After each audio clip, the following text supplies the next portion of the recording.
And we're back. It's your boy, Edwardo Jackson, CEO, founder, creator of the Cinema Draft game. He's already disrupting my intro. Love this dude. I'd like to extend a warm welcome to a man I've known for almost a decade, a favorite personality of mine from the old poker live stream I used to host as Swag, official in the building. He's the poker playing, playwriting, right back chasing pride of Glasgow, Scotland. No, I said that wrong. It's the original Gadji with the best accent in the biz. It's Martin J. Taylor. How we doing, mate? How we doing? What up, Marty? Go America. Go America. What do you have in your hand right there, Marty? What is that? What you doing, man? It's the Stars and the Stripes, mate. I just thought it's an American podcast. You guys are all very patriotic. I've seen a lot of, this is a film podcast. I know you guys are patriotic, so I didn't want you to be offended by my lack of patriotism. So I've got an American flag and I'm just waving it just a little bit. And then we're done. Then at least you know that I am legit. You know what? I will put your name higher up on the list on the H-1B visa if necessary, all right? Put that thing away, Dave. You look like an idiot. All right? This is a pro-Scotland podcast, damn it. Our Andy Cohen-inspired Watch What Happens lifestyle drinking game tonight shall be the word proud.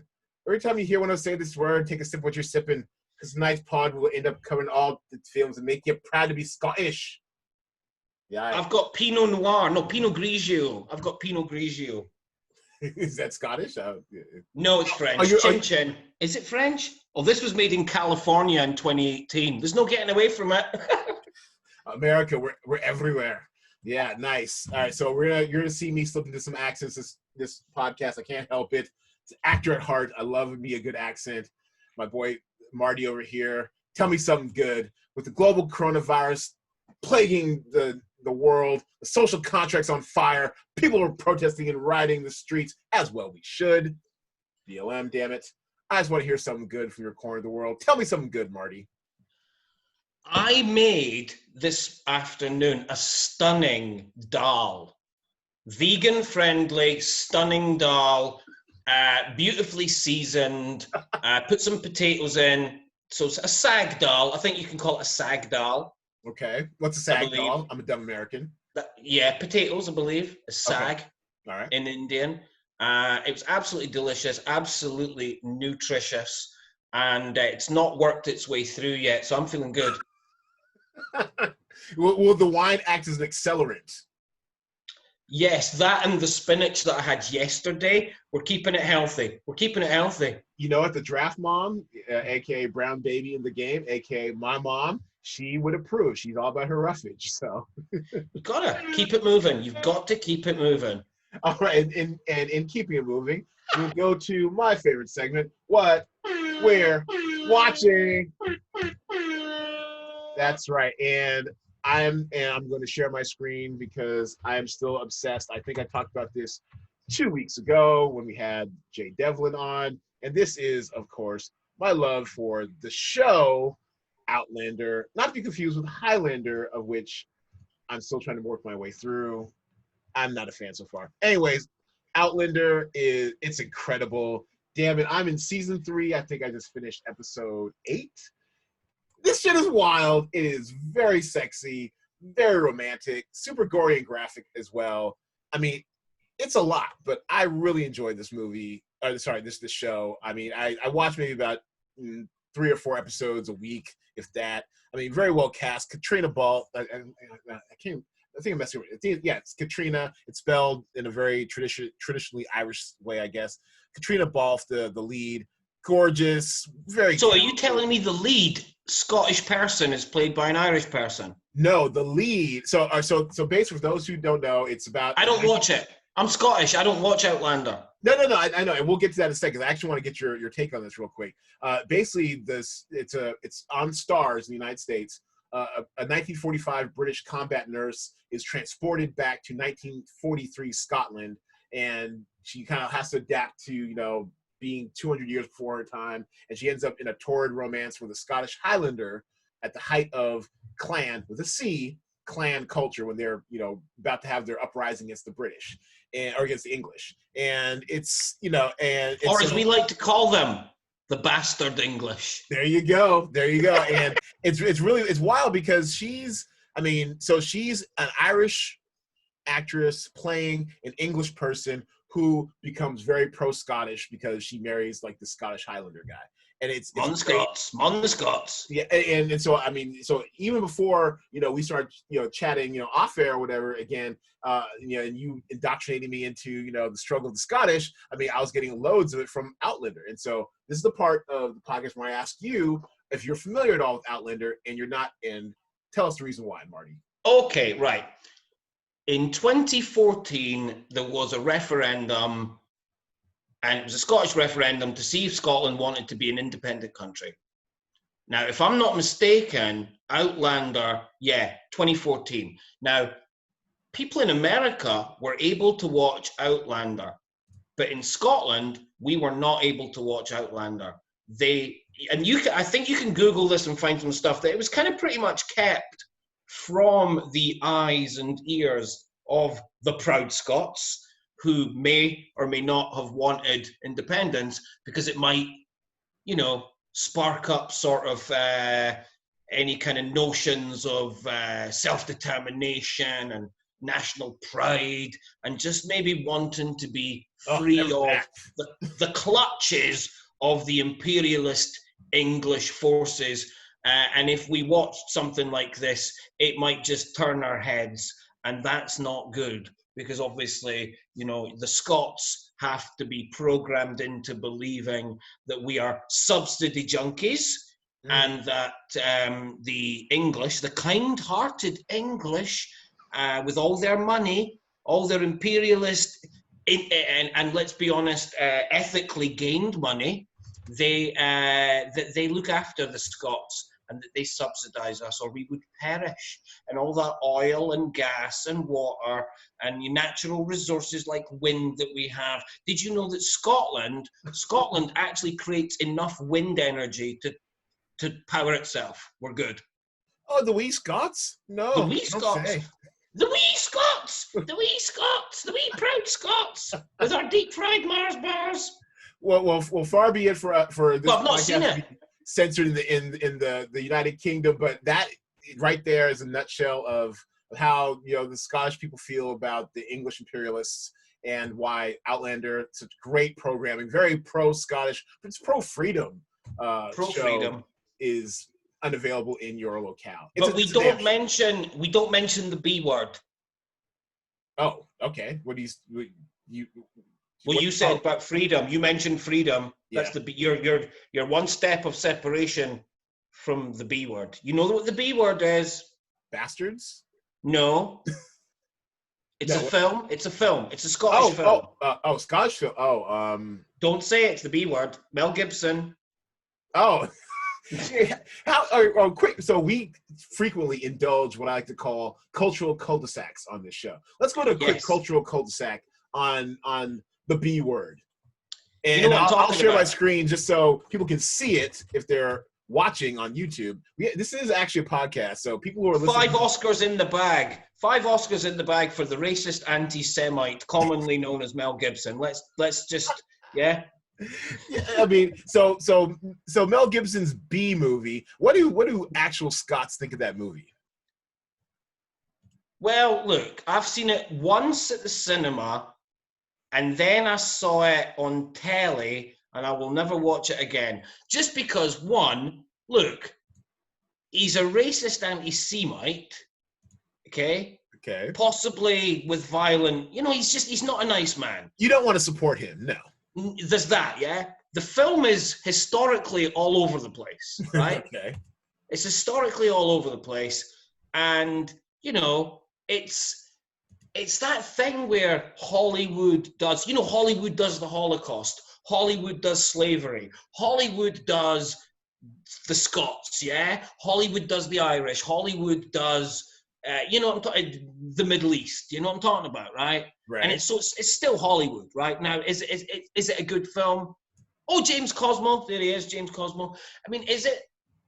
But look, why can we never get a Scottish person to play a Scottish person? Why is that so difficult? You know what? Black people have been thinking and saying the same thing. We are just maybe getting our reckoning now, but I have hope for the Scots as well.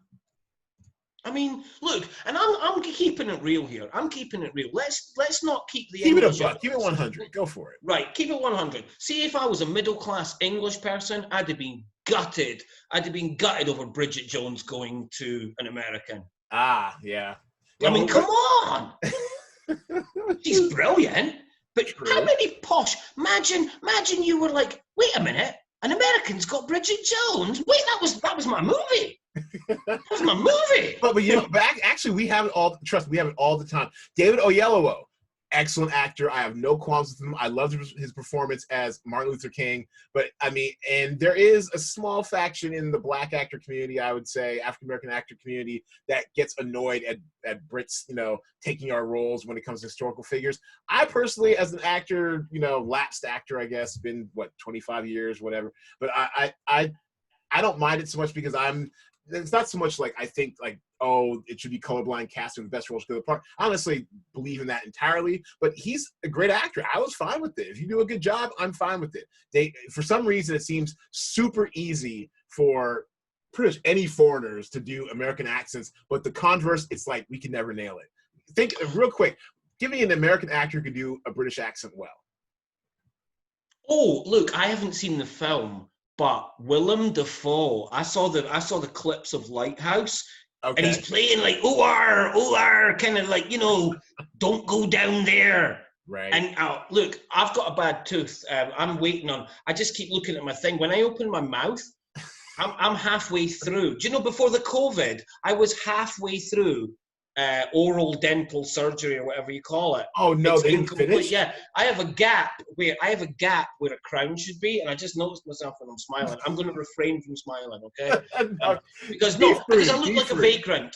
I look like a vagrant, and that'll bring the tone of your podcast down. And I know that this is an upwardly mobile, high-tech experience for the listeners, and I would never jeopardize that for you, Swag, and you know that. It really is not, but it would confirm all these notions Americans have of British dentistry. So, but anyways, if you can CGI that in later, I'm okay, right? All right. Anyways, before we get too off track, let me go to the second thing I'm watching this week, and from our DraftStream game, I had little faith in it, but it turned out to be delightful, and it's Eurovision, this Eurovision Song Contest, the story of Fire Saga. Yeah, I can see Marty shaking his head already, for those of you listening at home. And yes, I thought it'd be a wee bit shite, but no, this thing was delightful. And the reason why it's delightful, it's two words, one person. It's Rachel McAdams. She always comes to play, damn it. She's so fun in this movie. The trailers were terrible. I had no faith in this. I thought it'd be another one of those kind of write-off Will Ferrell dumb comedies. It is a dumb comedy, but it has so much heart. It's goofy, it's hilarious, and it's got some great songs. Do people know what the Eurovision Song Contest is in the United States of America? That's the issue here. Generally, if you're like a millennial or older, probably not. But the younger people seem to know what it was. It was trending hard in the United States on Twitter on Friday and maybe even Saturday night. And the costumes are batshit crazy. Everyone's got a bad accent in this movie. Everyone. And that's part of the kitschy charm in front of it. I mean, they play an Icelandic duo that have known each other all their lives and singing together. They're kind of like in a small town in Iceland. They're terrible singers, but the town believes in them. And when, let's just say, a mishap with a boat happens that kind of wipes out their competition, it elevates them into the Eurovision Song Contest, and it's really fun. I guess a lot of Euro pop stars. Is it anti-Iceland? Is this film poking fun at the great Icelandic people? No, it's revering it. Actually, good. No, actually the best song in the whole thing is sung by I believe like an Icelandic singer or a group called My Marianne. Beautiful song. I downloaded it last night. It's on like my rotation right now. And I guess like all these types of it's filled with a bunch of cameos of Euro. 2 points to your audience. 2 points to your audience if they can name the capital of Iceland without Googling it. 2 points. Can you do it? Yeah, Reykjavik. I knew that before. Oh, you give it out. Oh, don't. They're not good. I mean, no, but I'm saying, like, I mean, I only knew that because I when the recession hit, I read all these books about why, we all got fucked. I mean, the whole Iceland financial thing was a thing. The failure of Iceland's economy was a thing because they locked up some bankers. Yeah. I think the only country that actually threw people in jail for financial crimes is awesome. I think it's the only country in the world where it's actually not illegal to lock up a banker. It's actually you can't do it in America. Well, it's not illegal here. It's just never enforced, which is that's for another podcast.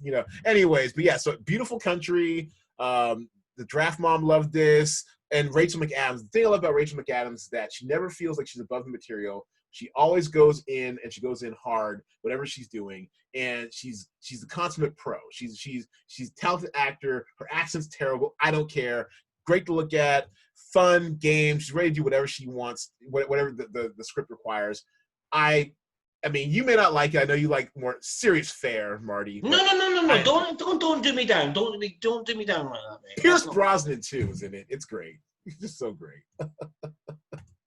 So that's what I've been watching. Oh, and then we've got Graham Norton. So you know about Graham Norton, do you? Do you know about Graham Norton? Yeah. Actually, pretty much any major show or release in the United States, if it's a worldwide proposition, they'll send him over to be on Graham Norton. So yeah. So Graham Norton does the actual commentary on the actual Eurovision Song Contest. Oh, that's for real. That's his job. That's one of his jobs. Cool. To the audience, to your good self, watch the Eurovision Song Contest next time it comes around. You'll be able to find a stream somewhere. It's camper than a row of tents. It is the campest thing that you will ever see in your life. It's bad, but it's good. So then this parody actually might have been a documentary because they captured a lot of the camp and the fun. I truly enjoyed it. So Marty, what are you watching? Okay, so I watched, right?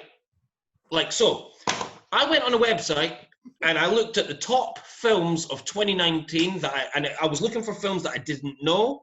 Okay. And I hadn't seen that there were in the English language. Have you seen Parasite?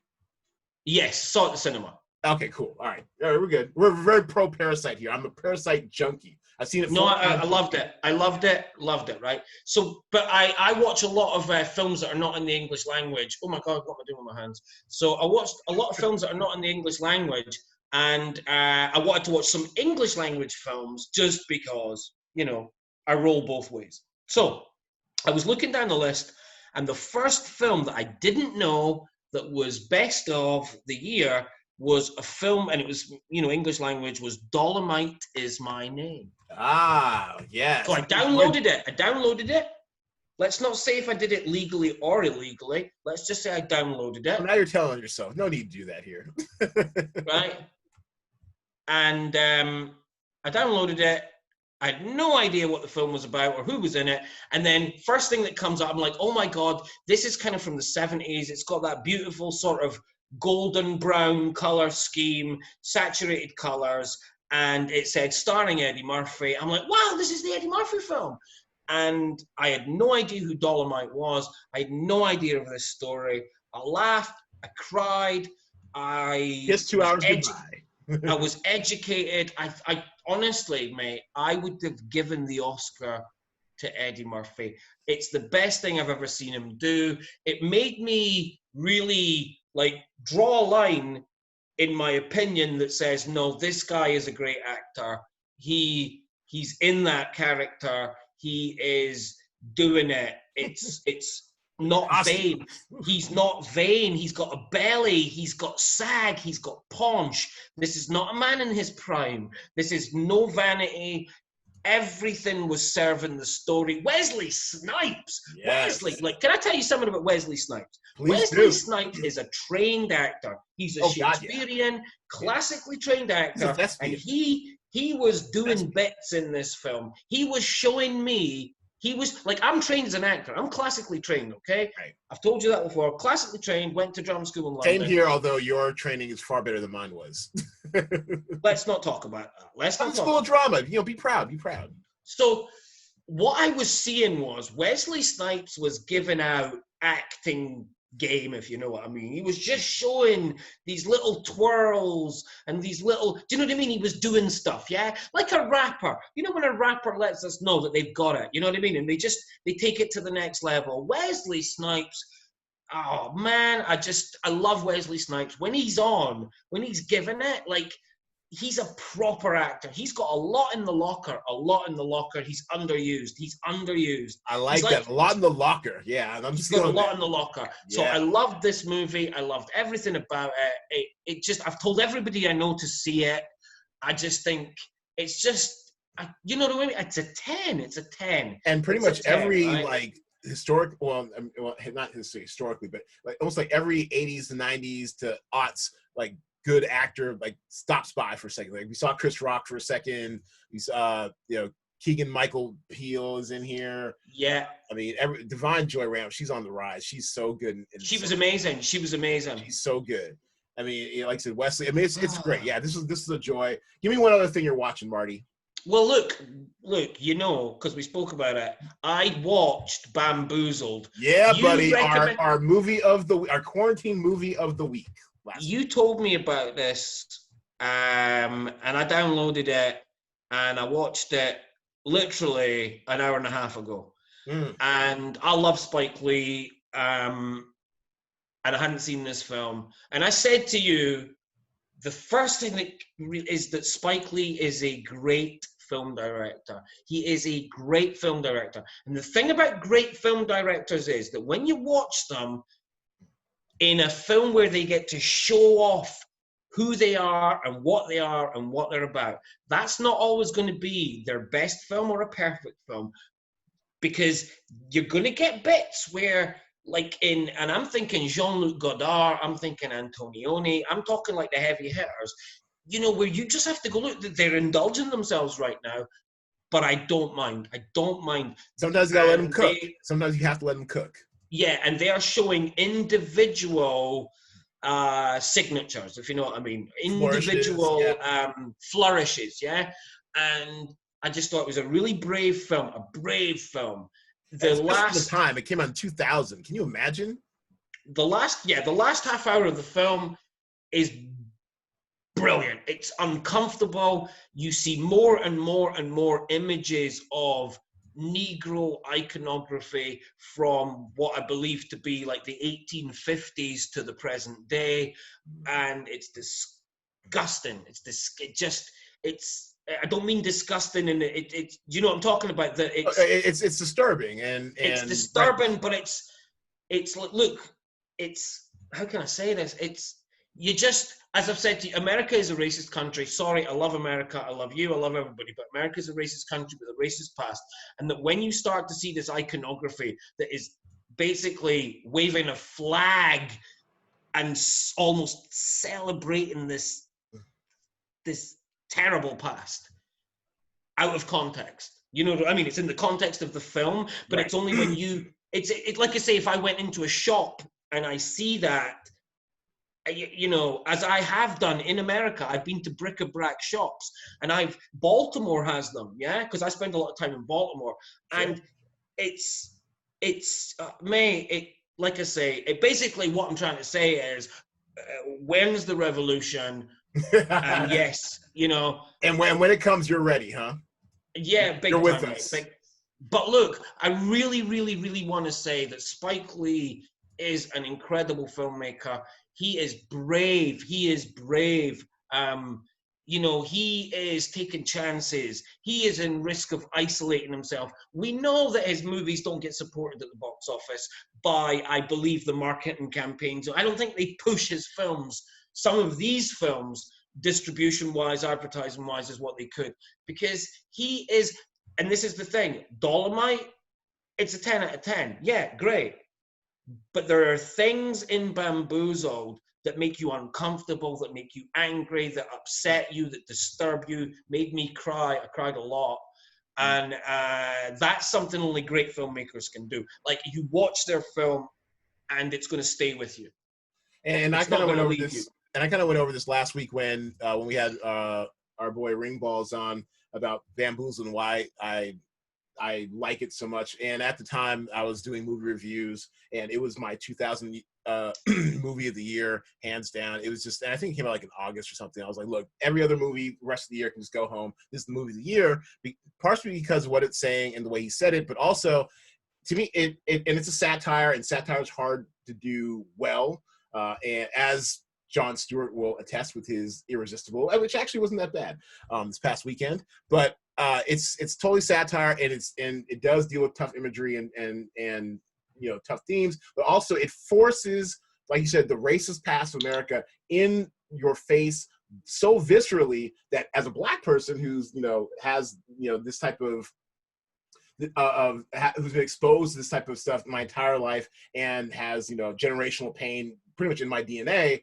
I mean, you can't help but laugh at how not only just ridiculous it is, but like how plausible it is. And there are so many parts of that movie verbatim that are still used and talked about to this day that I just point out to my mom, like, look, that just happened, or they just said something just like Spike said 20 years ago. So sadly, until America gets the shit together, which probably won't be in my lifetime, it'll be a timeless classic by Spike Lee that, as was underseen because I think only made like 2 or 3 million at the box office in 2000.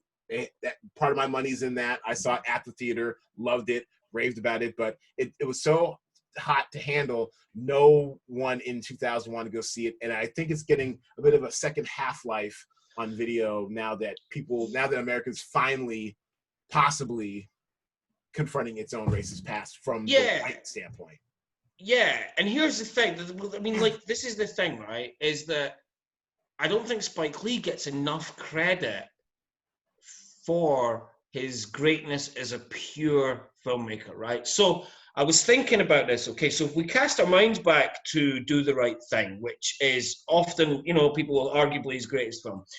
There's a little bit in Do the Right Thing. The 3 old guys that sit outside. Yep. And they do what they do, and it's a bright reddish orange wall behind them, and if I'm not mistaken, like a blue, and he's using colors, like a parasol, and yes.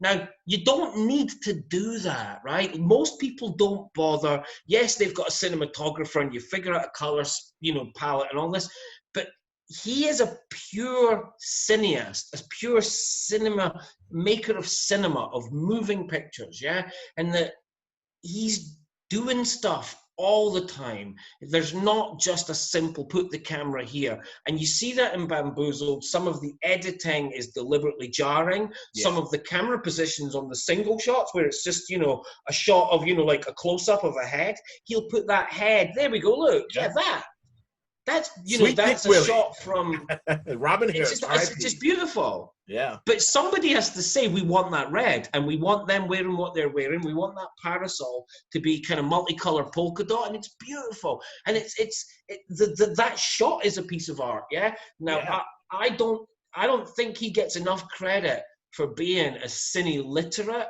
as what he really is, because there are if he was white, he'd be Tarantino. They would fet him like Tarantino, no doubt. More than Tarantino. It's more than Tarantino. No. I'm not saying like on a talent perspective, whatever. I'm saying like in American cineast circles, whatever, which I sometimes traffic. Yeah, the contribution, like the contribution to the art. He would. I mean, when they talk about like the best filmmakers of all time, it's always the same guys. It's Scorsese, it's Spielberg, it's Tarantino. And all those are valid, but Spike, because he deals with such difficult for white people to accept subject matter, he usually is either relegated second tier. He's never in the first breath, is what I'm saying. Well, maybe not in America, or white America, but I'm not, because I'm not comfortable with. Look, that's Martin. Martin had a bit part. I totally forgot about that. Man, Martin Lawrence. Yeah. I'm sorry. We can cul-de-sac this forever. I'm actually gonna try to steer the ship back a little bit, but But yeah, Bamboozled, excellent. Endorsed, obviously, by this podcast and myself. Our quarantine movie of the week last week. It's a beautiful film. It's an uncomfortable film, but it's a beautiful film. Look, when you see the entire audience in blackface, that's uncomfortable. And honestly not too far off the truth present day now too. It's wild. All the performative allyship. I mean, yeah, it's been wild lately. It's been wild. But let's do this back into our subject this week. We are doing, you know what? We're doing top 5 Scottish movies. I'm not even sure if I can come up with 5 that aren't totally problematic. So let's do top 3 Scottish movies, if that's all right. I'll do 5. You do 3. Okay, you know what? That's fair. Ceding ground to the resident Scot on this because podcast. I'm going to do more than 5, I think, and that's for a reason. But the reason will be clear. Well, kick me a couple years then. Hold on a second. Basically, the way we do it is we will name a movie that's either set or using Scotland as a character, or the Scottish people or culture. We will alternate picks, and once someone picks a movie, that movie is out of play. And Marty, as you're the guest, okay, you may go first. I'm going to start with a film called. I'm not going to take what could be your picks, so I'm going to leave. Leave the easy stuff. Yeah, leave the easy American stuff for me. So I'm going to start with Lynn Ramsey's first motion picture from 1999. It's called Ratcatcher. It's an absolutely beautiful film, and I urge everybody to see it. It's a coming-of-age film about a young boy called James, I believe, and ordinary working-class kid in Scotland. And at the beginning of the film, he's fighting in the canal with a friend of his, yeah? How do you spell Lynn Ramsey? I'm trying to find this film. Just type in Ratcatcher. Ratcatcher. Okay. Yeah, Ratcatcher. No, I thought you said Ratcatcher. Ratcatcher. No, Ratcatcher. 1999. There you go. So it's a coming-of-age film. James and a young lad, they're about maybe 10 years old, 11 years old, and they're having a little toy fight in the canal, and the other guy drowns. So completely accidental, but he drowns. And through the course of the film, your main character, James, comes to terms with mortality. He spends a lot of time on his own. He's kind of a little, not different from the other guys, but this idea that because he's seen death close hand, it's kind of touched him. Do you know what I mean? It's taken him into a slightly different rite of passage than really should happen when you're 11 or 12 years old. It's set in Glasgow during the bin strike, which is the refuse collectors. Okay. They were on strike, so nobody came to collect the refuse. And that's why in the film, you see long? Weeks and weeks. And that's why you see all these black bin liners mounting and growing, and hence Ratcatcher, because obviously when you've got lots of rubbish and detritus, you get rats, yeah? Wow. The period detail is amazing. The story is amazing. The acting is phenomenal. What was the time period, like the 60s? Yes, no, the 70s. 70s, okay. It dignifies this ordinary working class family. You know, they've the mum and dad, couple of kids. You really get inside this guy's head. You really feel for him. And there's a lot of incredibly poignant scenes. And what it is, though, is it's set down that Lynn Ramsey, who's a working class woman from Scotland, that she is a cineast for the ages. The most recent film she did was You Were Never Really Here, starring Joaquin Phoenix. And I saw that. Joaquin Phoenix won Best Actor at the Cannes Film Festival. Yeah. But look, even looking at these images, she's a cineast. You can see it. She is well versed in European cinema. She's a big fan of Robert Bresson, and it's a great film. So there we go. Ratcatcher, phenomenal film. All right. Strong top entry. And you're right, and thank you for leaving me the easy American stuff. But I'm just checking out Lynn Ramsey real quick, because the names definitely sound like it was familiar, like I'd seen something she'd done recently. And yeah, it was You Were Never Really Here. That's what it was. And I did see that like this past, I think like 2 or 3 months ago. Yeah, it's a good film. Yeah, a good film. All right, so mine's going to be obviously, Train Spotting, get that one off the table. I'm sure you're gonna. This is Marty's. I knew you're gonna do something. I'll let you chime in a second. I will let you know why I'm choosing it. Obviously, it's a popular pick. It's an obvious pick, but it was fun. And to this day, maybe I don't know, once every 2 or 3 weeks. I mean, which is odd because I'm American. I've never been to Scotland. None of that stuff. Even as much as I'm enjoying Outlander right now, I will have run through my head, it makes it proud to be Scottish. The whole Ewan McGregor scene in the meadow, whatever, where he complains about the English. He's like, colonized by wankers. Yes, By I love that. He's like, I don't hate the English. They're just wankers. But what does that mean? We're colonized by wankers. The scum of the earth, the low of the low. He just goes on. It's just such a self-loathing diatribe that really stuck with me. It's funny. It's also a little bit painful, whatever. It's interesting, and of course, and I just loved it completely. And this is where you get to go in on why you hate Train Spotting or why it's not. I don't hate it. No, I don't hate it. I'm sorry. Far be it for me to prejudice your thoughts or to assume what you're thinking. What are your thoughts? Okay, well, look, one thing is, right, I will always say read the book, right? Everybody, if you like Train Spotting the film, read the book.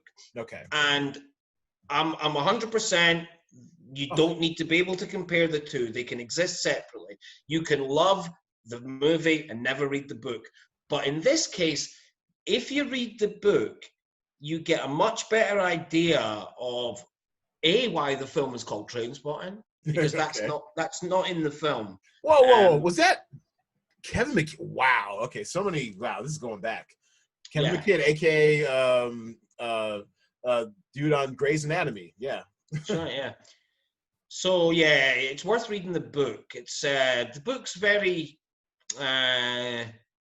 It's got more emotional depth. I do understand that the film did what it had to do, and that's absolutely fantastic. I got no problem.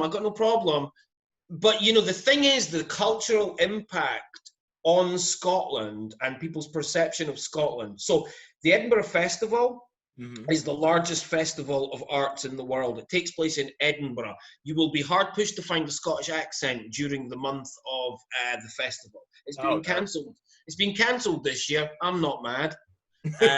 So anyway, right, there will always be a production of Train Spotting on at the festival, and it will almost always anyway, be directed by a middle-class English person. That's my view, okay? Now, I've had a play on at the festival before, and I got endlessly compared to Irvine Welsh, unfavourably, because obviously people have an expectation of what you are and are not allowed to write about. And of course, I call it the Jaggy Smackheed play. Or the Jaggy Smackheed, because, and it's kind of like, if you come up with something that has characters that may or may not be like, taking drugs or just of a certain world, you're always going to get compared to fucking Train Spotting. And it's reductive and it's boring and it annoys me. But the film itself, got no problem with it, got no problem with the book at all. It's just a shame that it's cast a bit of a shadow over a certain possibility of kind of writing. We only seem to be able to look at this world from a certain Train Spotting aesthetic. So are you saying, Marty, that it doesn't make you proud to be Scottish? I'm agnostic. All right, you know what? All right, so let's move on. What's your second film, Marty? What you got? My second one, I am going to go for a film called Orphans. And it's directed by Peter Mullen. So 87 or 98? 98. Okay. So if I'm not mistaken, this was Peter Mullen's first film.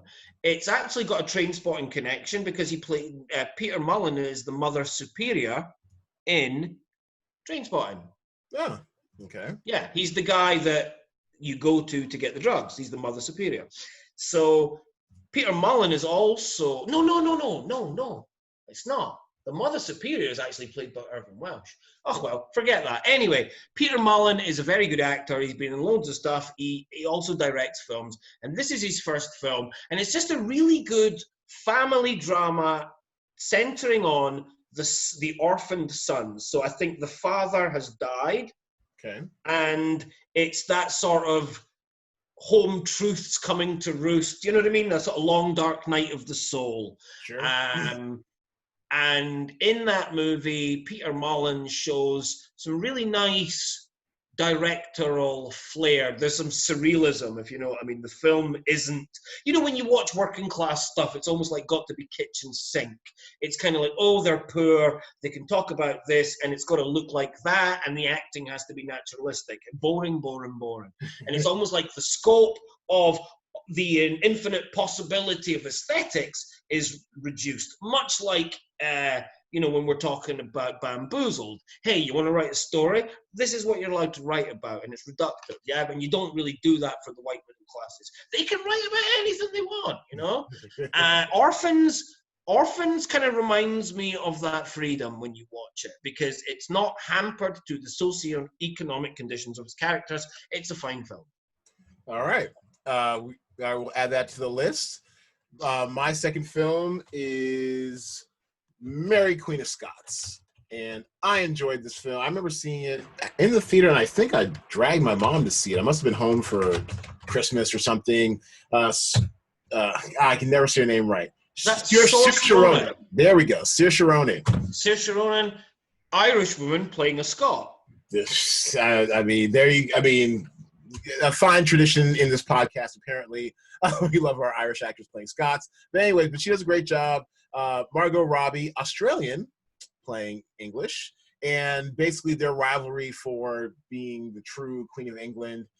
You know, play fast and loose with history. Fine by me. The casting of this film, too, they made a point to make a very diverse cast that obviously couldn't have been the historically accurate. And you know, it's just like when you go see a play or when you go see Hamilton, which actually this weekend it will be available in America on Disney Plus for the first time. I'm very much looking forward to seeing that. I mean, the historical accuracy isn't the point with this. It's all about the relationship between these two women who otherwise should be friends, you know, but basically are vying for the soul of a nation.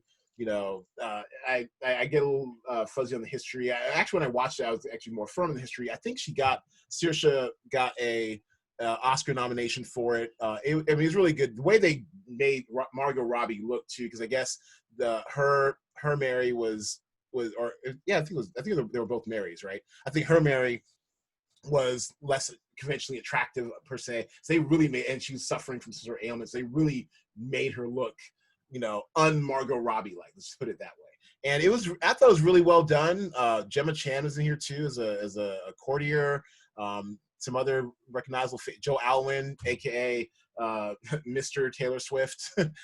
He was, you know, in here as well. I mean, it's, you know, strong performances. I really enjoyed it. I enjoyed the movie, and you know, I hate seeing, you know, Scottish independence, whatever, being tossed around as political football, but history is history, right? Well, I mean, look, the actors are fantastic. I haven't seen the film, but I'm a very big fan of the actors. So I got, you know, come on, we never get a Scottish actor in the main role. Come on. Anyway, let's put that to bed. Well, let's just, you know, but that's the minor complaint over, because obviously, if it was ever pitched and they said, oh, we're going to use an all Scottish cast, they'd be like, well, the film ain't getting made, and that's life. That's right. Life. Have you seen it? Have you seen Mary Queen of Scots? The Scots, no, I haven't seen it. But I just want to say to anyone listening, the Scots are not good enough or powerful enough or strong enough to cast a film with Scottish people and then punt it to the world, and you guys give a fuck unless, excuse the language, there has to be lots and lots of non-Scots in it, yeah? Whether it be a racist anti-Semite or a lovely, lovely, lovely Irish lady. But nonetheless... sometimes it would be nice. Okay, be free. We are a free, explicit podcast here, so feel free to be free. All right, okay. And yeah, so go ahead. Your third. Anyway, I just want to say a little bit of trivia. I grew up in a town called Burnt Island in Fife. It's not an island, and it's not burnt, but it is spelled Burnt Island. Okay. And Burnt Island has a castle, and that castle is called Ross End Castle, and Mary Queen of Scots stayed there. So there you go. It's got what? State? Mary Queen of Scots. Hey, look, hello, Burnt Island. There it is. Mary Queen of Scots. Type in Ross End Castle. I like a good castle. We don't have enough of those out here. There it is. That's in Burnt Island. Mary Queen of Scots stayed in that castle. Ah, okay. A little bit of history on the Cinema Draft podcast. We're going deep this week, y'all. Yep. And that's in Fife. That's in Fife in Scotland. Awesome. All right. Also mentioned in Macbeth. Ah, okay. All right. So, what's your next film, Scott? Right, my next Marty. film is going to be The Sinking. Because I need to get 5. This is a doubler, and it's going to be The Sinking Feeling / Comfort and Joy. So, if you type in The Sinking Feeling, okay. That Sinking Feeling, yeah. All right. And this is, you can actually watch this on YouTube. I think last time I checked, yeah. So Bill Forsyth is going to be all the films that are going to follow from me are Bill Forsyth films. Bill Forsyth is the Orson Welles of Scottish cinema. He is the Francis Ford Coppola of Scottish cinema. He is all of the Jean-Luc Godard. I mean, because that's it, right? Him and Lynn Ramsay. I mean, there are other Scottish filmmakers, but Bill Forsyth is the man, okay? Okay. And what makes him so good? What makes any great filmmaker or any great artist so good? They can hold a mirror up to reality, and even if it's a mirror that's tainted, or the mirror is, like a like a sort of magic mirror or whatever, we still see truth and reality reflected, all the human emotions. So, The Sinking Feeling is set during the start of the Thatcher years, 1978. It was made in 1979, and it's some young people in Glasgow, and they have no money, no job, no prospects, and they decide, why don't we do a robbery? And so they decide to do a robbery of this sort of like warehouse that has lots and lots of like sinks and other sundry materials. Yeah, you know what I'm talking about? Okay. Hence the sinking feeling. They are stealing sinks.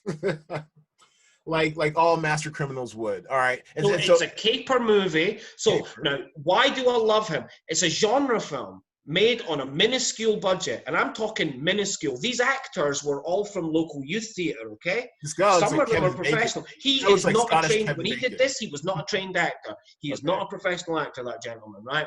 So he's made it on a minuscule budget, but it's a genre film. It's a caper. It's a heist caper. So it's got all the conventions of the heist caper. And that's what I love about Bill Forsyth, is he said, guess what? We're Scottish, we're ordinary, we're working class, we don't have any money, no one gives a shit about us, but I'm going to make genre films that if you've just got a good enough heart and a smart enough head, you will love my films. You'll come and see these movies. It doesn't matter where you're from, you're going to love it. The Sinking Feeling is a great, great, great film made with no money, about ordinary people having a shit time trying to do something about it. Anyone can relate to it. I love it. So what was the slash film? You said you had a second one? And the slash film is Comfort and Joy. Just click on Bill Forsyth. Click on Bill Forsyth. You should just Comfort and Joy. So 1984, Comfort and Joy it's kind of like a comedy. It's got a bit of romance in there, but it's also got some intrigue because Bill Patterson, the great actor Bill Patterson, plays a local DJ who gets involved in the ice cream wars. Now, the ice cream wars was a real thing. It really happened. Organized Jerry criminals. Versus Haagen-Dazs? No? No. Organized criminals were selling drugs from ice cream vans. Okay. Now that's real shit. However, in this movie, we spend a lot of time with the ice cream. There's a bit of ice cream in it, you know what I mean? But it's a rom-com. It's he gets caught up in the gangster stuff. I mean, there's some ice creams. Yeah, so it's a brave film. It's a brave film because there's some recent historical context. The ice cream wars were a thing.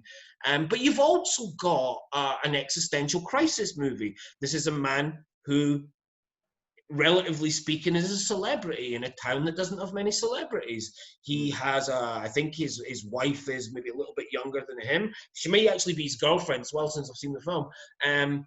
But it's got all that. It's got everything that you want from a sort of not, you know, when like a film, what do you call it when a film's two genres? You know what I mean? You know what I mean? It's like a bit of a hybrid. Claire Grogan, is that Claire Grogan? Looks like Claire Grogan. Yeah. Anyway, it's a great film. Everything. It's funny. It's sad. It's got some tension. It's got some intrigue. It's got some really good cinematography. You get to see Glasgow. You get what I mean? No, I hear you. So yeah, and the acting's fantastic. All right. Well, so for my third film, I'm going to go with Brave. Crowd pleaser. Yeah, animated. Cool. Disney, aka Pixar. Nope. Haven't seen it. Yeah, no, yeah. And you noticing I haven't seen any of your picks? Which actually is beautiful, because that's what makes this podcast today special. You know, bridging the cultural divide, crossing the pond culturally, as it were. And Brave, if you had a child at a certain age or you grew up at a certain time, you've probably seen Brave.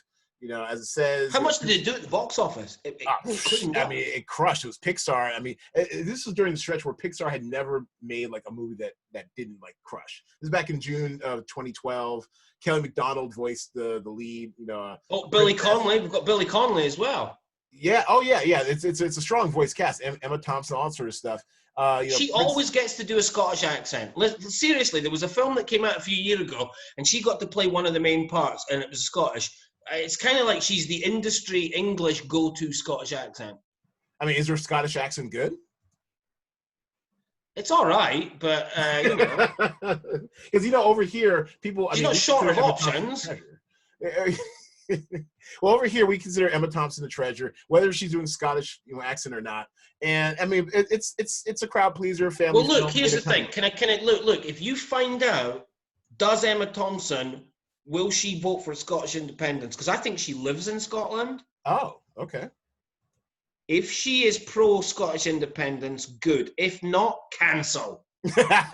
Fair enough. Oh, yeah, Kelly MacDonald, we love Kelly MacDonald. But she's Irish though, right? Scottish. My bad. Because she has a really. She's in Trainspotting. Well, I saw that, but I didn't know if she was doing it. Okay, all right, my bad. So all the actors in Trainspotting are legit Scottish, right? No. Okay. Johnny Lee Miller, who plays Sick Boy, he's English. Right. So that's why, I mean, so here's my American ignorance. Oftentimes, well, maybe just my American ears, sometimes I will confuse the Irish accent with the Scottish accent. I know they probably sound worlds apart. Oh, no. We're going to work on that. Please, because I love me a good accent.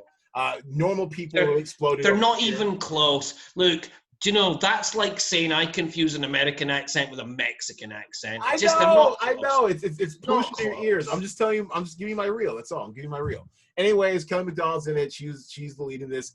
It's a fun family Pixar film. That's my third film.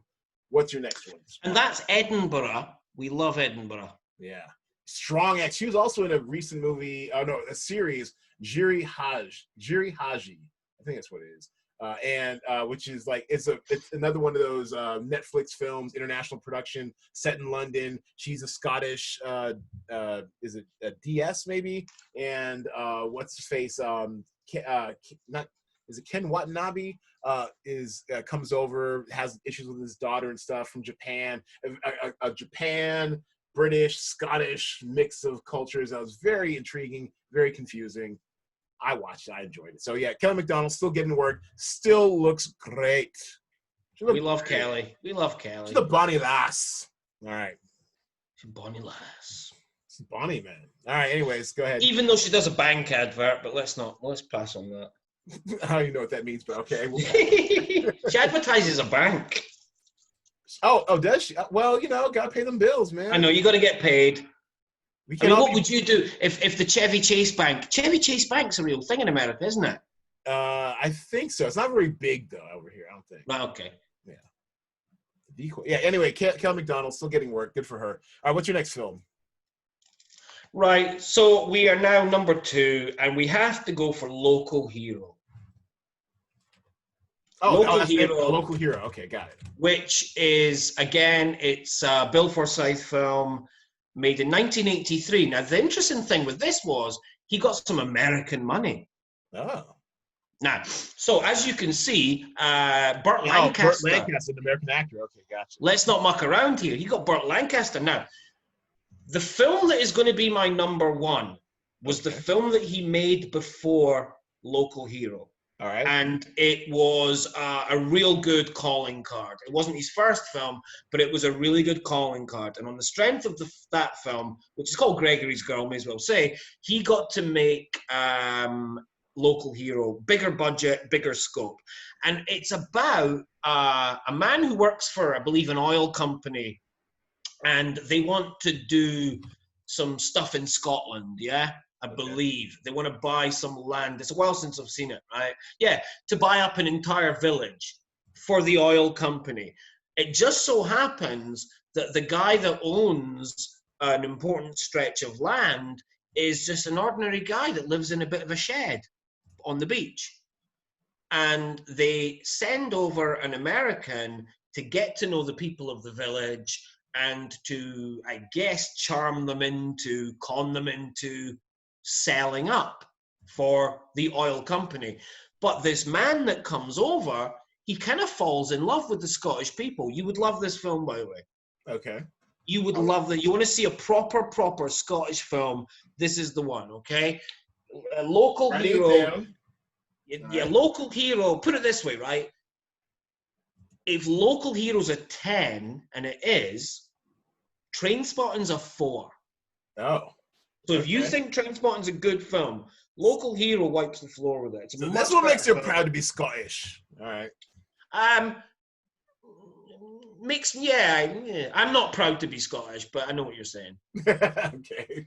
It's hard to be Scottish when you're ruled over by people that think you're shite. You know what I'm saying? Yeah, I feel you. The English, Boris Johnson and his merry men, they don't like us, mate. And you know, they don't like us. Well, most of us, we don't like Boris either. So we don't. Man. So it's a beautiful film. You can see what he can do with a budget. You know what I mean? You can even tell by the shots that there's more budget here. Yeah, we're looking at some sort of screenshots of the film, and there's just more scope. He's got more money to put the camera in different positions. You know what I mean? Sure. It's a fantastic film.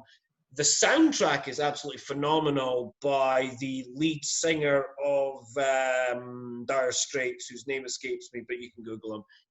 And it's very good. So that's my number 2. All right.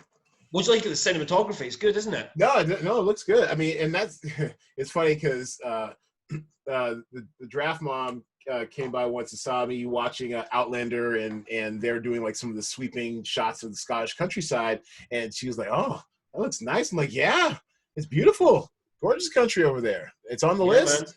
Man. Scotland's on the list for you, obviously, but I mean, bonus the countryside. I mean, shout out to your mom. Yeah, draft mom. Yeah, all right. I'll tell you said hi. She should listen to this because she definitely needs the DraftStream tips in the next segment. But I guess my next film, I mean, going super obvious once again here. I mean, Braveheart, we already kind of covered it. It's fine. I know you didn't like it. It's still a thing over here. It's not that I don't like it. It's, what I'm talking about. You don't want to support Mel. I get it. So Braveheart, that's my number 2. And all the other things, but we've talked about that. So go on to your final film. What's your final film? No, talk about Braveheart. You tell me about Braveheart. No, I mean, honestly, I haven't watched it in a while, but I remember when I did watch it, I mean, I thought I learned a little bit about Scottish history and English history. I'm a sucker for historical fiction. I honestly haven't watched it probably in like 20 Okay, I'm going to ask you a question, right? Okay. What is, then, when you watch a film like Braveheart and you add it to Frozen and, the subset of Scottish films that you've seen, and you have your idea and your Is Frozen Scottish? What? Is Frozen Scottish? I thought it was more like Scandinavian, no? It's Scottish, mate. They're all Scottish. Frozen? No, Brave, sorry, Brave. Oh, okay. All right. Brave, sorry, mate, Brave. I knew it was a one syllable. Yeah. Sorry, dude. Sorry, no, my apologies. No problem. Like, what is your impression of Scottish history, then? What is your impression of Scottish history? Like, what do you think you've sort of, in broad strokes learned?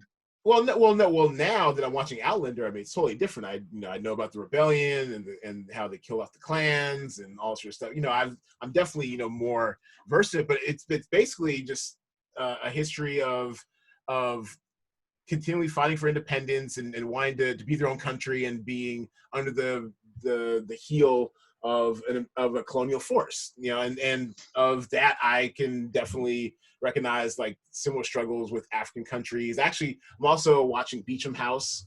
I think we've only had like the first 2 or 3 episodes released over here so far. That's kind of interesting, but of course, you always have to consider the source. And if it's a BBC production, whatever, you kind of have to consider the source to an extent. But but anything colonial, whatever, obviously, at least I'm personally going to be somewhat against. African American, et cetera. But also, it's funny because in this country, it's still relatively a young country, whatever, but still our history attention spans are, like gnats. So we don't even realize half the time that we're, descended from, bucking a colonial power. So it's always kind of interesting seeing how Americans will side with imperialist power and how we've tried to be imperialist power when originally we were colonies. We were fighting the colonial rule. So I'm actually kind of with you on all that. And what I do learn from watching, Scotland themed movies or entertainment is that they just want to be free. I get it. And this is like an arranged marriage that it wasn't even arranged. It was a forced upon marriage, that goes back a few centuries, and I'd be upset too if I were them. And just to bring something more tangible in today, we talked off air about how calls for Puerto Rican statehood were kind of rose up on Twitter the other day, and how I thought I'm supporting it. I was supportive of it, topically. And then I dug into some of the tweets of Puerto Ricans who live in Puerto Rico. They don't want to be a state. They want their independence back. They're basically a colony, and they're tired of our shit as Americans. And every time it gets voted on by Puerto Ricans, that they vote to remain, not for statehood, because they don't want to be more part of the belly of the beast. They want to be their own separate thing. And with that, how can anyone be against that? So yeah. And yet, so many people will be against it just because. But no, me and you, we root for the Puerto Ricans. And just like straight on, I don't know anything other than you just said that the Puerto Ricans want to be independent. I'm like, yes, good on them. Let's have it. Because wasn't there a large part of Puerto Rico that didn't have any electricity for a while? Yeah, no, and the Puerto Ricans are constantly set upon. Yeah, when the hurricane hit, they were without electricity for like months at a time. The aid package that was supposed to go down there didn't reach everyone it needed to. I mean, they were even before then, they were always bombing this tiny little island off of Puerto Rico called Vieques. It was like a military testing ground. It was just like they'd shell the island. It was doing environmental damage to that area. It's been treated like shit forever. Although on the converse, there are these weird incentives, at least pre-coronavirus, to like come to Puerto Rico and you can set up shop tax-free as a business, so like that. It's a really weird, strange history between Puerto Rico and the United States, which is probably better suited for another podcast. So steering us back into this one out of the historical cul-de-sac, probably our first historical cul-de-sac on the Cinema Draft podcast. Nothing wrong with that. No. Know your history and know your culture, damn it. What is your final film of the top 5 Scottish films, Marty? So, this film is Gregory's Girl. Okay. Once again, our boy... Bill Forsyth. Bill Forsyth. Yep. This film is the greatest Scottish film ever made. Oh. It's not up for discussion. Don't at him. There can be no substitute, right? Don't at him, yes. It's a rom-com. It's a rom-com set around, and it's also coming of age, and it's a teen movie. So it ticks all these multi-genre boxes, and it does it with aplomb. It pulls off the com, it pulls off the rom, it pulls off the football, it pulls off the coming of age. It is a perfect film. A perfect film. This is the Scottish Ferris Bueller's or the Scottish. No, okay, we can do that. Yeah, you could maybe say it, but it's a rom-com. It's a good-natured rom-com. A friend of mine from America, from Baltimore, I got him to watch it for the first time, and at the end of it, he said, "You know something, Martin? It's one of those films that no matter how bad you're feeling, you will always feel better after watching this film." Well, there you go. You will always feel better. It's set in a new town. So what happened after the war is they decided to build new towns from the ground up. Like just these towns with no identity. They just built some houses, okay? And Cumbernauld is one of them. And Cumbernauld is about 10 miles outside Glasgow on the west coast of Scotland. And this is where Gregory's Girl is set. Why he set that there, I don't know, but it's a perfect choice. And it's about this guy called Gregory who is in the football team, and he loses his place to a girl called Dorothy. Okay. And Dorothy is a woman, a young woman, and she is the best player in the football team. And he is besotted. He is head over heels in love. And you get to see him. I mean, look at her. Dee Hepburn, she's fine. Yeah, he tries to chat her up. He's got no shot. He is useless, right? But here's the thing. Guess what? He's just in love with the idea of her, right? So, like, you know how we talk about what are you allowed to do if it's black cinema or if it's Asian cinema, or, like, you know, if, let's just say, it's Latino cinema in the United States, or if it's the Asian population or the Indian population in Scotland. You know, what film are you allowed to make? Do you, you know, can you have complete artistic freedom and complete creative freedom? This is a film that is just free. It's just free to explore its ideas. Yes, everybody lives in ordinary houses and lives ordinary lives. There's no, oh, it's crap being poor, and it's crap being Scottish, and it's crap this, crap that. It's just a genre film. You know what I mean? A genre film. And so when you watch it, it takes you to all the places that all the great films take you, be it, you know, a great American romantic comedy where everybody's white and has loads of money and nobody has to bother about anything. It's Cary Grant or, you know, Paul Newman or Robert Redford, or just, it takes you to all these places. It's full of joy, but at the same time, it's got these moments of sadness and surrealism. It's got these moments of poignancy. It's got these little tiny moments that are little vignettes. I'll give you an example. All the way through the film, there is a pupil dressed in a penguin suit. And the penguin, a penguin suit. And the penguin is always wandering the corridor looking for something, and is always told, no, you're in the wrong place. And it's just this little weird thing, this penguin, you know, it's just, there are these surreal touches, like, you know how there's a headmaster? In all these films, you have the headmaster. And in Gregory's Girl, Chick Murray, the great Scottish comedian, Chick Murray plays the headmaster, okay? And there's just this beautiful scene where he's in a classroom, sitting in front of a piano, and somebody kind of asks him, you know, he has to do some headmasterly business. And then when he's left on his own, he just starts playing the piano. And he's in his own little world. He's just a man in his 60s playing the piano, and you get to see who he really is. And it's one of those films where even more than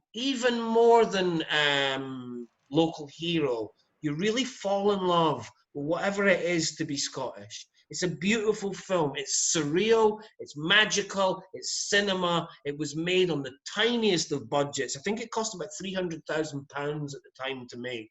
Not a lot of money.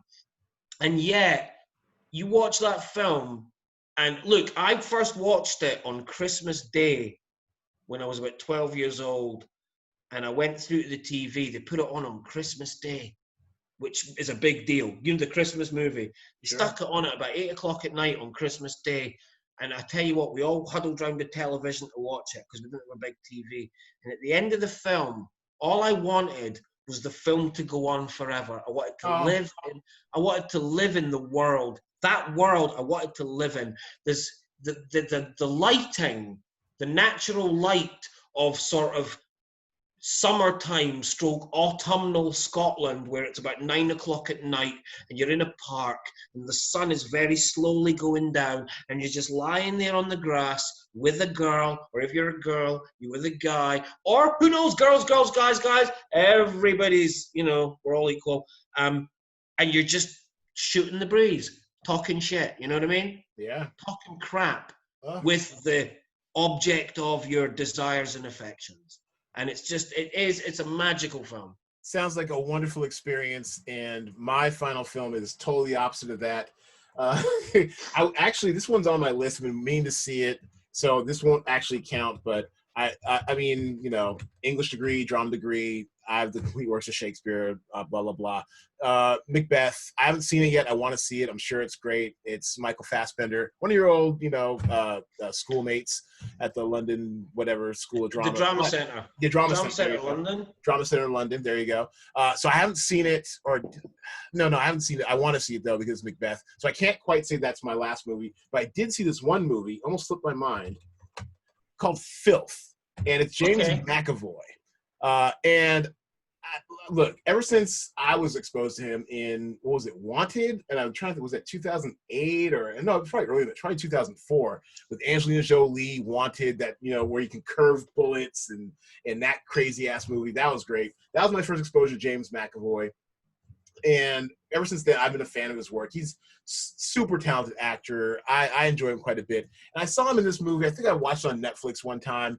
And it's not a great movie. It's a really weird movie. It's very dark and twisted. And this guy, I mean, I get it. He's not supposed to be redeemable or likable, whatever. And it's really scuzzy. But it technically qualifies as a Scottish movie. So I threw it in. No. I mean, it's Irvin Welsh. It's Irvin Welsh, isn't it? It's from an Irvin Welsh book. Yeah. So I'm not sure if you've seen it, but it was a ride. It was interesting. Apparently, it was very critically lauded. Didn't get any traction in the States. I mean, like I said, I found it on Netflix or something. But it gives you 2 hours of James McAvoy. So I'm with it. Oh, Martin Compston, our boy from Line of Duty. Yeah. All right. So yeah. So it's interesting. Broadbent. Well cast. Just never really caught on over here. Oh, is this Eddie Marsan? Yeah. Really interesting British cast. Have you seen Filth? No, I mean, I'm not. It's a shame because I'm not saying I avoid Irvin Welsh material, but I guess I do subconsciously because I don't watch any of his stuff, because a lot of his stuff gets made into, Irvin Welsh is a very highly regarded, I mean, he's the most famous Scottish fiction writer of the last 20 or 30 years. He wrote Trainspotting and he wrote Filth. I wrote The Acid House as well, a bunch of other stuff. And, Well, what do you think of James McAvoy as an actor? He's a good actor, very good actor. Okay. All right. He was good in the last King of Scotland. He was in the original series of Shameless. So Shameless was originally... Oh, yeah. And he was in the original cast of that. He's Really? a very well-regarded actor. Got no problem with him at all. Eddie Marsden, of course, one of the great character actors of our time. We love him. Excellent. And he's once again another one of these, Brits who do an American accent just like flawlessly. It's fine. He can even do some of our regional dialects pretty well too. So he crops up everywhere. He's a good actor. Yes, we love him. He really does. I just want to say, here's a little Scottish film that people will maybe real know quick about. bonus material. This is about to be a bonus material. So bonus material is Under the Skin, starring. So that qualifies. So I it's set in Scotland. It's set in Scotland, and quite a lot of the actors in it are Scottish. So I started it. I didn't quite. It was a Stairmaster movie for me. Scarlett Johansson. Then the pandemic hit, and I had to cancel my gym membership. I haven't gone back to it. I feel bad. I'm not even sure if it's on Netflix anymore, but I'll find that out. Everyone loves this movie. It's a good film. It is a good film. It's an interesting film, man. I mean, he is a proper cineast. You know what I mean? He's an artist, Glazer. He is an artist. I got no problem with that at all. And Scarlett, we love Scarlett around here. And if we're going to go last of all, this is just random stuff. Egregious Scottish stuff. The 39 Steps by Alfred Hitchcock. The protagonist has to flee to Scotland, and we actually get some stuff of Scotland, played by a couple of Scottish actors, because he takes off into the Highlands of Scotland, and you get to hear some very early Scottish cinema accents where they talk a little bit like this, and everything's a wee bit, and we're all a wee bit silly, and guess my best friends are all sheep, Stop it. Well, if we're going obscure, then I'm gonna throw in Skyfall real quick, just for that whole last act in the Scottish Highlands and the castle and stuff. I thought that was there you go. There you go. All right, so we are going to take a break.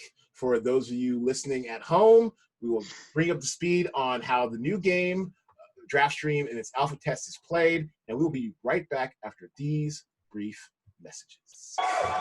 All right, so we are still continuing with our quarantine movie of the week. Last week, and thank you, Marty, for resurfacing it for us this week, was Bamboozled. Is that right? Yeah, that's right. It was Bamboozled. This week, we are going to go with Hustlers, that great, athletic, wildly charismatic, and actually, let me share my screen. I thought of sharing it. Let me share it real quick. Wildly charismatic Jennifer Lopez movie. I mean, it took my breath away. Now, obviously, it's about a group of exotic dancers, both pre and just post recession in New York City, and how they built a bunch of bankers, almost as like revenge for the recession that happened, just like hustling them out of their money. And, great cameos, Cardi B, Lizzo's up in here. Every type and body, shape, size of woman you could want is out here on this. Jennifer Lopez, 50, looks better than ever.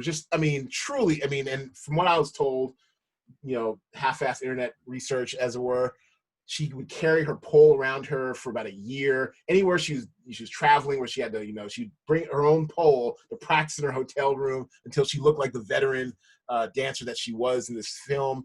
Such a great ride. I enjoyed it. I mean, obviously, yes, beautiful women you look at, blah, blah, blah, but it's a really good story. And there was some not undeserved Oscar talk for J-Lo. I honestly thought she should have been nominated, to be honest with you. It's an athletic, transformative experience. She plays this mother hen who also is might be running a scam on them or not. It's a really great performance. I loved Hustlers. Marty, did you have a chance to partake in Hustlers? Hustlers was the next film I was going to go and see. It's the next one that I'm going to watch, so I'll watch it. I will watch it this week, because I did hear about the Oscar buzz for J-Lo, and the fact is, back in the day when I used to watch American Idol, I actually thought she was a very good judge. Oh, okay. Yeah, I thought she was a very good judge. I've got no problem with Jenny at all. Jenny's man. Yeah, she works hard, man. You can tell that Jennifer Lopez works really, really, really hard to do what she does, to stay where she does. And I think to myself that if I was one of the guys who was lucky enough to have married her, I'd have probably hung on, like. Right? You're like, Ben Affleck, what were you thinking? No, I'm just kidding. But not Ben. We don't act Ben, Benchman. But you know what I'm talking about? Like, right. Obviously, she is a formidable woman. She is, she's like, is she a 5-tool threat? I believe she is. She is. She can sing. She can dance. She can act. She can judge. She's a mother. Has she got kids? Yeah, she got kids. Yeah. There you go. Yeah.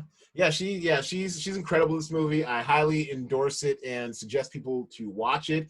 And yeah, when you're done, Marty, go for it. Tweet us your tweet length review at Play Cinema Draft. That goes. And she knows Fat Joe. Is that the one who died? Fat Joe's the one who died? No. Hey, Fat Joe's still holding it down in New York. Come on, my bad. A big punk. Fat Joe is still holding it down, man. Right? Can we take a brief detour? But the detour is connected. Cardi B. Right? Okay. So Cardi B. I love Cardi B, right? Sure. Yeah. Now, Cardi B also did an interview with Bernie Sanders, right, before he dropped that. Yes, Cardi B actually really is good at American history. Yeah. Now, On the other hand, we've got Nicki Minaj, who did a song called Trolls with Tekashi 6ix9ine. You are showing your hip hop bona fides right now, Marty. Go ahead. Talk your Hey, look, listen, mate. I've got some tunes I want you to hear at some point, mate. All right. Go ahead. So Trolls, yes. Is it a case that you have to be Team Cardi or Team Nicki? But what do we think about Nicki Minaj doing a song with Tekashi 6ix9ine, who is a rat? Yeah, he's a rat. I mean, I question his lifestyle choices, definitely his tattoo choices and what have you. Yeah, I mean, no one really likes Tekashi 6ix9ine. Nobody really likes that guy.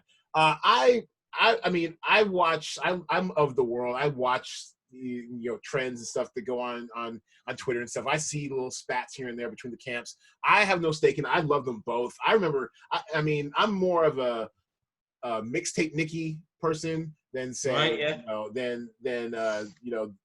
The Roman's Revenge Nicki, I guess that she is now. I have no issue with either. But I do love Cardi, how she's kind of come on the scene and stuff. She's very charismatic. She's an icon in the making. I think it's really dumb how these male dominated these not even male dominated industries, but male dominated media and record label industries pit two talented women kind of against each other. Is it organic or not? It could be. I don't know, but I just think it's a false choice. I reject the question. Good. Okay, yeah, that's good to know. It's good to know. Yeah. All right, well, kind of like how it was Jay-Z and Nas, and then it's like Kendrick or Cole, and then it's just. So the Jay-Z and Nas felt more organic. That felt like just two guys who were both young, who were both talented, who were just naturally going to butt heads because they were trying to be number one. Like they say in Highlander, that movie, which I haven't finished, which is definitely very kind of Scottish. I mean, there can only be one. There can be only one. That's kind of how they. I mean, I kind of get that from a competition standpoint. This honestly feels like in another timeline, they'd be friends. Like they're both. Like you can tell that Nicki was an inspiration to her, to a sense, but she also has the lived-in life experience of being an exotic dancer. She talks openly about being a stripper, and all that stuff. So, and advocating for sex work and all sorts of stuff. Although, she's a bit problematic too. She talked about how she would, kind of take advantage of these guys and possibly even drug them and rob them. She's not perfect. There are no heroes in this story. All I'm saying is that I think it's a false choice that you pit two talented women in the same industry against each other because you can only have like one hot, rapper or whatever. That's bullshit. Like I'd love to see her. I'd like to see her, Nicki, and Megan and Beyonce all do a song together. That would be flames, total flames. Yeah, that'd be good. Once again, different podcast. Maybe this should be the backdoor pilot for our own podcast. Marty, what do you think?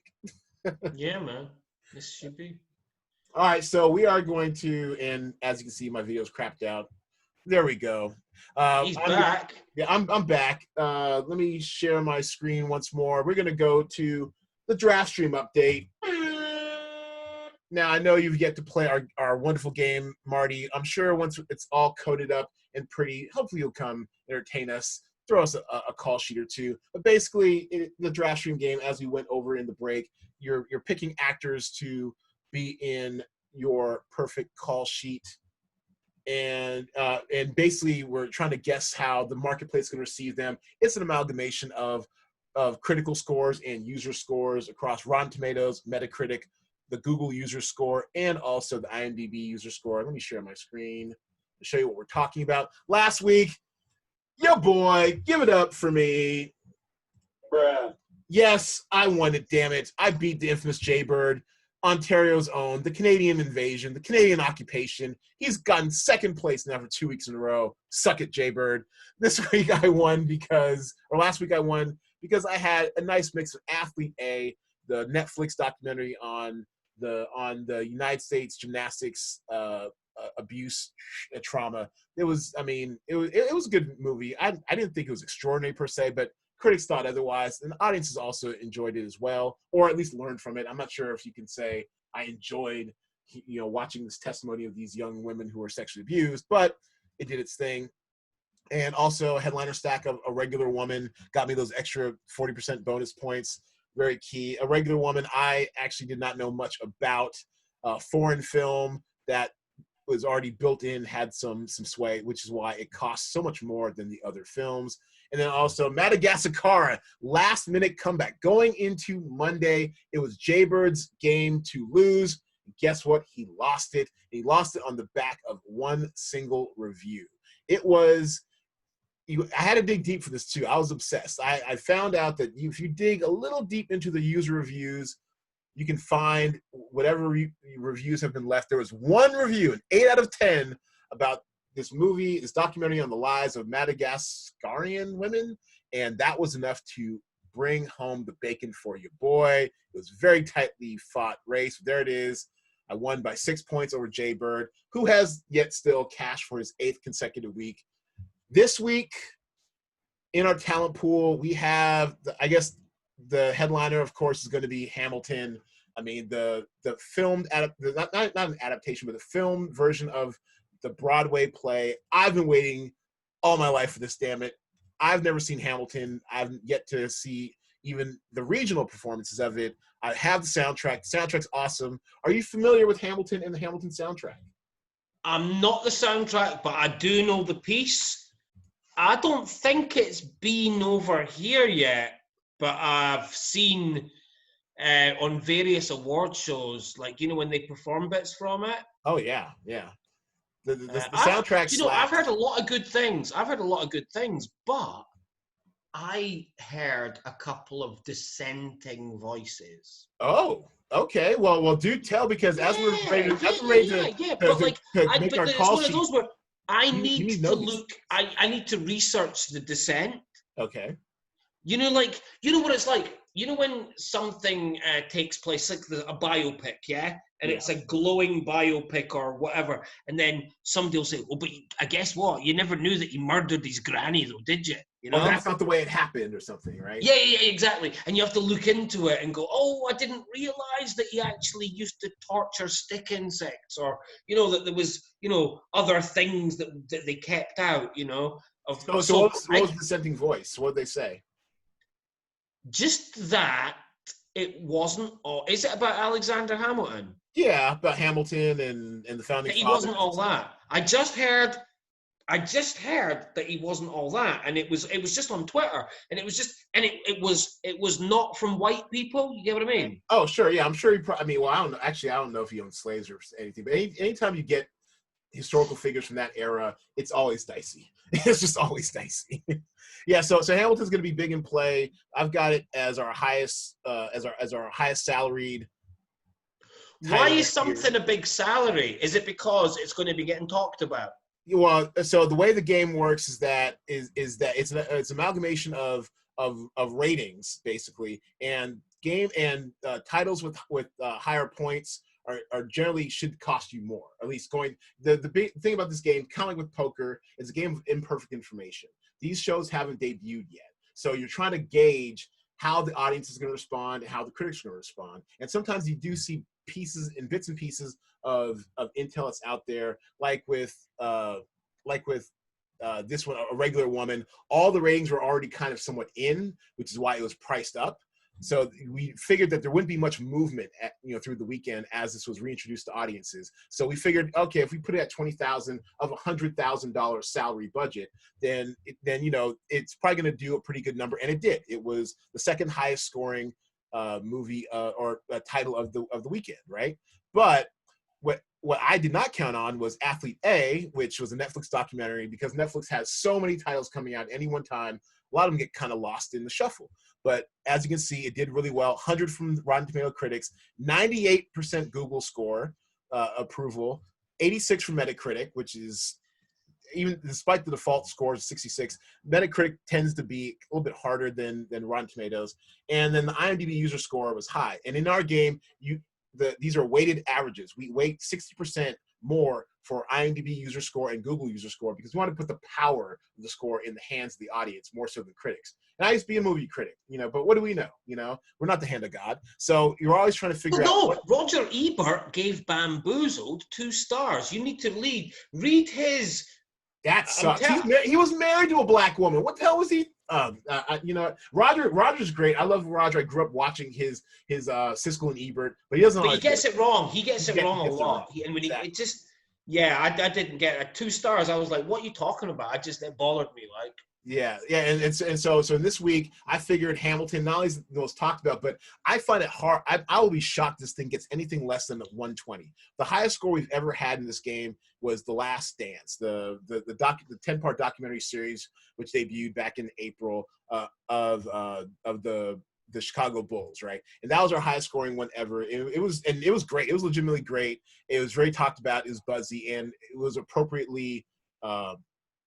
Did I not? Oh, there we go. It was appropriately priced up for the time. I think it was like our first or second weekend of even trying the alpha test. There we go. 124.15, The Last Dance. But so I figure Hamilton starts. It's got to start at least with a 120. This thing is universally loved. So I would be surprised this thing doesn't do huge numbers. This is also our most expensive title starting off in DraftStream history. You can only get a maximum of 130 base points before the bonus points kick in. I'll be shocked this thing gets anything less than 120. So for that reason, it's going to cost you almost a third of your budget to get even one actor as a headliner with the 40% bonus points. Co-star, you get 20% bonus points, still pretty high, and then a day player is just the straight regular points. So it'll be very interesting to see how much Hamilton is going to be on people's call sheets this week. It's pretty much a sure thing, or if they'll fade it. Game theory dictates that if you can find better value for cheaper, maybe John Lewis' Good Trouble, a documentary on the life and times of civil rights icon and Congressman John Lewis, that's also might be in play this week. And so it'll be very interesting to see what people come up with. I'm looking to defend my crown, damn it. Come at me, Jaybird. You're not the only player in this damn pool. But definitely make sure you guys check it out. For those of you who are inclined to play, your call sheets are due by 6 p.m. Pacific time. It's American, Marty, on Thursday. And make sure you share your call sheets with me. And I look forward to seeing what you guys come up with. great. And so let's bring this in for a landing. Oh, hell no. Hell yes. Give yourselves a hand. Yes. Give yourselves a hand, Marty. You are an excellent guest. Definitely man. classed up this joint. Love having you on the podcast. Definitely have to come back and do it again. If not, Definitely. If not our own podcast, definitely love to see you try your hand. Apologies if I offended anybody in any way. It was unintentional.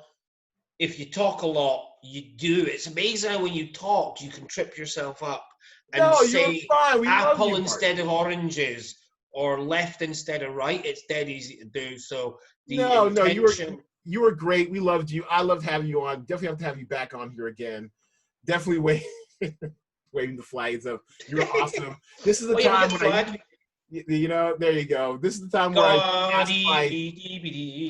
I ask my guests to plug anything they have to plug. So go ahead, Marty. If you have something to plug your ish.